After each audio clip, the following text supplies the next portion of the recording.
Good morning, students. Last we are discuss about the energy store in the capacitors. सबसे पहले जो हमने capacitance के बारे में बताया, कैपेसिटेंस, कैपेसिटर्स की कैपेसिटी सभी C से डिनोट किए जाते हैं। इसमें हम आपको बता दें, स्टार्टिंग में हमने ये बताया था कैपेसिटर्स की एबिलिटी ये होती है जो आसानी से चार्ज को स्टोर करके रख सके। अगर हम कोई भी एक पैरेलल प्लेट कैपेसिटर्स माने और उसको हमने Q चार्ज दिया तो उसका पोटेंशियल इंक्रीज होता है, जिसकी वजह से हमने एक फॉर्मूला बनाया Q = CV। उसके बाद हमने पढ़ा पैरेलल कॉम्बिनेशन और सीरीज कॉम्बिनेशन कैपेसिटर्स के, जिसमें एक में हमने पोटेंशियल को सेम रखा, दूसरे में हमने पोटेंशियल को अलग अलग रखा।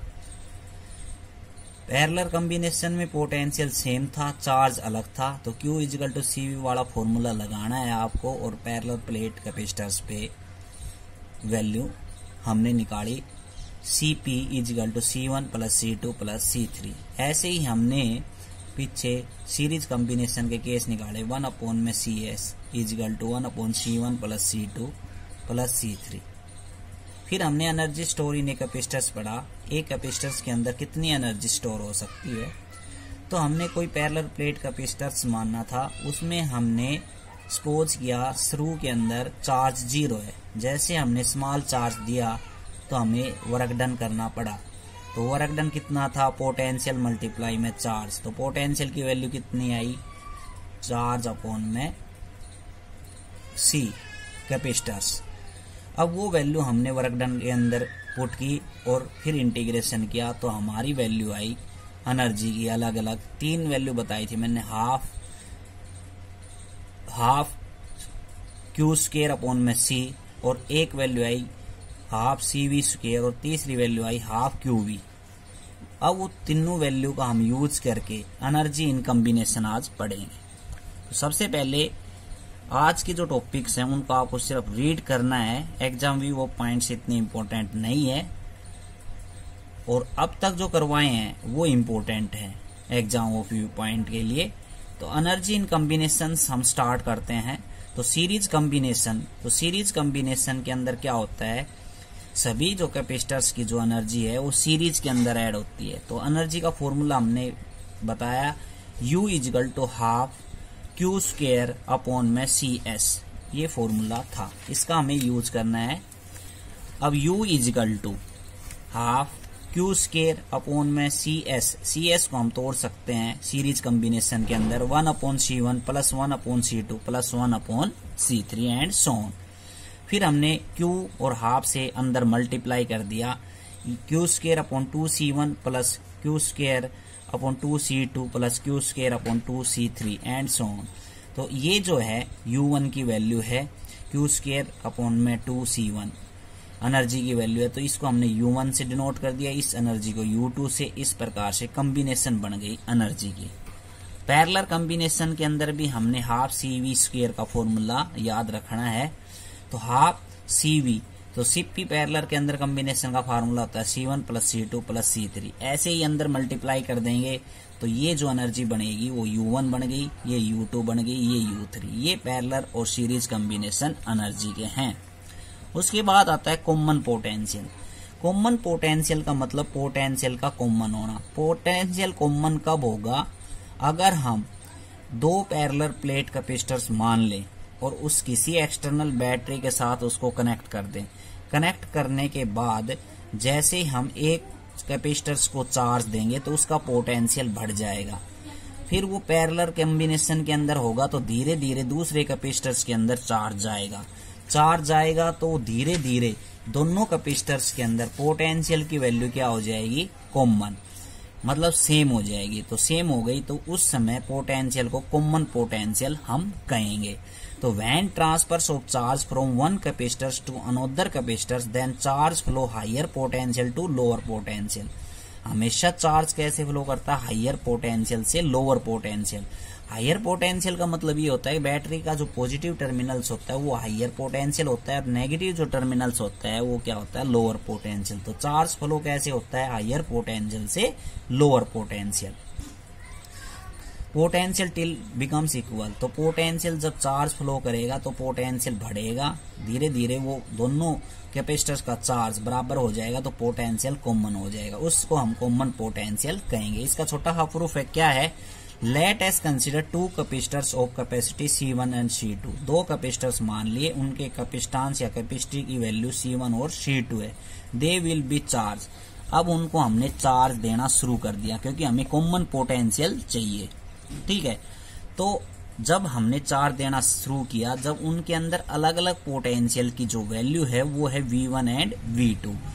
जब हमने चार्ज को शेयर नहीं किया था उससे पहले जो चार्ज की वैल्यू क्या थी, तो हमने बताया Q इजिकल टू CV का फार्मूला लग रहा है स्टार्टिंग से, तो before sharing the charge Q बराबर क्या आएगा CV, तो V1 पोटेंशियल के लिए और C1 कैपेसिटी के लिए चार्ज की वैल्यू क्या होगी C1 V1, और सेकंड के लिए क्या होगी C2 V2, दोनों को ऐड कर देंगे, ठीक है। अब आफ्टर कॉमन पोटेंशियल जब हमने चार्ज देना शुरू किया तो उनका पोटेंशियल धीरे धीरे कॉमन हो गया, और कॉमन हो गया तो वो वैल्यू V1 और V2 की वैल्यू क्या हो जाएगी, V वैल्यू हो जाएगी। तो कितनी हो गई C1 V1 plus C2 V2, दोनों V बराबर हो जाएंगे, तो C1 प्लस C2 इंटू में V, कॉमन पोटेंशियल हो गया दोनों के लिए। अब लॉ ऑफ कंजर्वेशन एनर्जी हमें ये कहती है जो एनर्जी हम देते हैं वही एनर्जी बाद में रहती है, उसका ट्रांसफर हो सकता है बस सिर्फ। तो law of conservation of energy का फॉर्मूला लगाया और बिफोर शेयरिंग द चार्ज और आफ्टर शेयरिंग द चार्ज दोनों इक्वेशन को बराबर रख दिया, इक्वल रख दिया। तो C1 V1 plus C2 V2 equal to C1 plus C2 into में V, यहाँ से V की वैल्यू मैं कैलकुलेट कर लूंगा, तो C1 V1 plus C2 V2 upon में C1 प्लस C2, मीन्स ये कॉमन पोटेंशियल का फॉर्मूला आ गया, ठीक है। अब एनर्जी लॉस इन कैपेसिटर्स अगला टॉपिक है कि कैपेसिटर्स के अंदर एनर्जी का भी लॉस होता है। ये बात हमने काफी बार बताया था कि सम टाइम्स जो इलेक्ट्रिकल अप्लायंस होते हैं वो हीट की फॉर्म में कुछ एनर्जी लॉस करते हैं, तो वो एनर्जी अब बतानी है कितनी एनर्जी हीट की फॉर्म में या एक्स्ट्रा अमाउंट में एनवायरनमेंट के अंदर जो लॉस होता है एनर्जी का, वो लॉस किस प्रकार से होता है। तो फिर से हम क्या करेंगे, consider two capacitors of capacity C1 and C2। दो कैपेसिटर्स मान लिए जिनकी कैपेसिटी C1 और C2 है, and potential difference are V1 and V2। दो कैपेसिटर्स हमने सपोज करने हैं जिनका पोटेंशियल V1 और V2 है। अब एनर्जी हमने पढ़ ली, एनर्जी कितनी होती है कैपेसिटर्स के अंदर स्टोर, हाफ CV स्क्वायर, ये फॉर्मूला हमें लगाना है। तो दोनों कैपेसिटर्स के लिए दोनों अलग अलग पोटेंशियल पर जब चार्ज आपस में शेयर नहीं हो रहा था उससे पहले एनर्जी कितनी थी दोनों में, तो before sharing the charge energy in capacitors first and second is equal to half C1 V1 square plus C2 V2 square. ये हो गई दोनों के लिए एनर्जी, दोनों को कंबाइन कर दिया, equation first. After sharing the charge, जब हम चार्ज दे रहे हैं दोनों कैपेसिटर्स को, तो शेयर करने के बाद हमने कहा कि उनके पोटेंशियल कॉमन हो जाते हैं, तो दोनों की एनर्जी कितनी होगी, तो half C1 plus C2 into में V का स्क्वायर। अब यहाँ पे पोटेंशियल कॉमन हो गया, इसलिए V1 और V2 की जगह हम दोनों के लिए क्या यूज किया, V यूज किया पोटेंशियल, इक्वेशन नंबर सेकंड। अब एनर्जी का कितना लॉस हुआ, देखो टोटल एनर्जी जो पहले हमने शेयर करने से पहले एनर्जी हमारी क्या थी, E1 एनर्जी थी, मतलब फर्स्ट केस में बिफोर शेयरिंग द चार्ज के अंदर, और आफ्टर शेयरिंग द चार्ज के अंदर क्या है ये, तो फर्स्ट वाली में से सेकंड वाली क्या कर देंगे माइनस, तो हमें ये पता चल जाएगा कितनी एनर्जी का लॉस हुआ। तो E1 माइनस E2, पहले केस में कितना था, half C1 V1 square plus half C2 V2 square minus half C1 plus C2 into में V का स्क्वायर, इक्वेशन सेकंड, मतलब फर्स्ट में से सेकंड माइनस कर दी, ठीक है।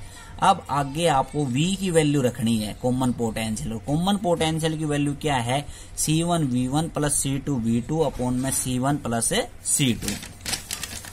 तो ये रखेंगे तो हाफ C1 V1 का square plus half C2 V2 का स्क्वायर माइनस V पोटेंशियल की जगह मैंने C1 V1 plus C2 V2 upon में C1 प्लस C2 का होल स्क्वायर, ये वैल्यू हमने रख दी। तो यहाँ से C1 प्लस C2 से एक C1 प्लस C2 कैंसिल हो गया, एक बच गया, तो हाफ C1 V1 का square plus half C2 V2 का स्क्वायर माइनस C1 का स्क्वायर V1 का स्क्वायर, मीन्स ये A प्लस B का होल स्क्वायर खोल दिया यहाँ पे। अब उसके बाद क्या करना है आपको, एलसीएम लेना है। एलसीएम सभी को आता है। एलसीएम लेने के बाद ये वैल्यू आ गई हमारी। अब यहाँ पे माइनस का सिंबल है तो अंदर के साइन सारे चेंज हो जाएंगे। चेंज होने के बाद जो वैल्यू हमारी कट रही है वो हमने कैंसिल कर दी। C1 का स्क्वायर V1 का स्क्वायर से C1 का स्क्वायर V1 का स्क्वायर कैंसिल हो रहा है।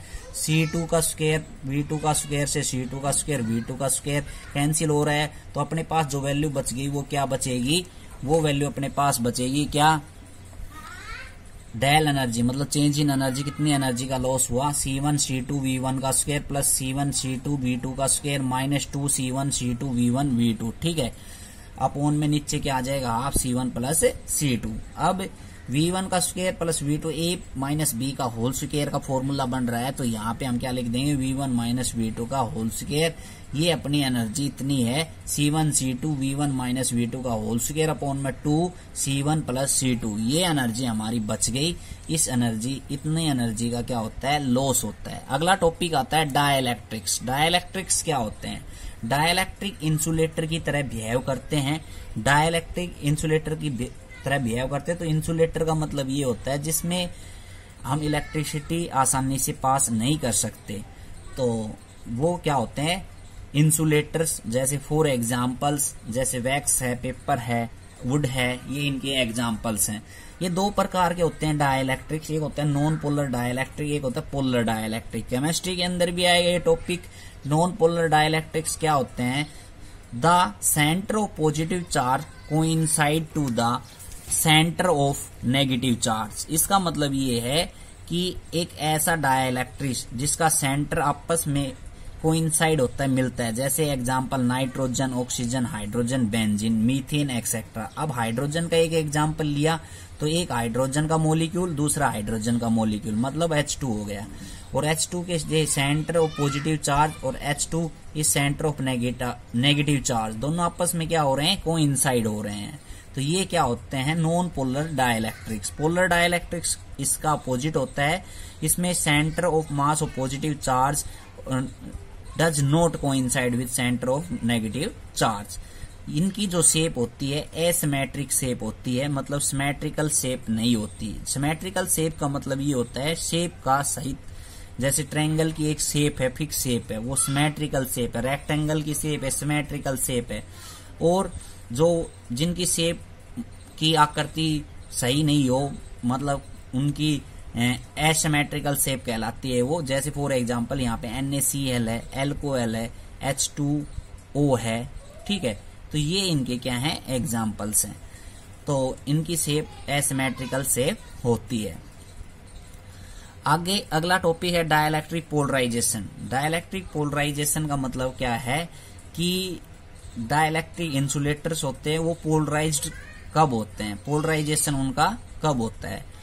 तो behaviour of dielectric with electric field.